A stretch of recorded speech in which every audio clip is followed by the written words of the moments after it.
কোটা সংস্কার আন্দোলন কেন্দ্র করে সকালে দেশের বিভিন্ন পাবলিক বিশ্ববিদ্যালয় বন্ধ ঘোষণার পর শিক্ষার্থীদের হল ছাড়ার নির্দেশ দেয় কর্তৃপক্ষ। তবে এ নির্দেশ প্রত্যাখ্যান করে ক্যাম্পাসে অবস্থান করার ঘোষণা দেন আন্দোলনরত শিক্ষার্থীরা। দেশের বিভিন্ন জায়গায় বিশ্ববিদ্যালয়ের আঙিনা পেরিয়ে বিক্ষোভ ছড়ায় মহাসড়কে। বিক্ষোভে যোগ দেন কলেজ শিক্ষার্থীরাও। বরিশালে সড়ক অবরোধের সময় পুলিশ বাধা দিলে আন্দোলনরত শিক্ষার্থীদের সঙ্গে দফায় দফায় সংঘর্ষ হয়।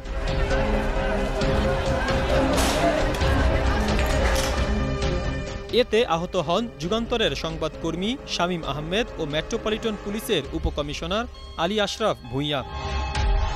বঙ্গবন্ধু সেতুর পূর্ব প্রান্ত অবরোধ করে বিক্ষোভ করেন বিভিন্ন শিক্ষা প্রতিষ্ঠানের শিক্ষার্থীরা। এতে যান চলাচল বন্ধ হয়ে তীব্র যানজট তৈরি হয়। পুলিশের উপস্থিতি থাকলেও সংঘর্ষের ঘটনা ঘটেনি। নারায়ণগঞ্জের জালকুড়ি এলাকায় সড়ক অবরোধ করে বিক্ষোভ করেন কোটা আন্দোলনকারীরা।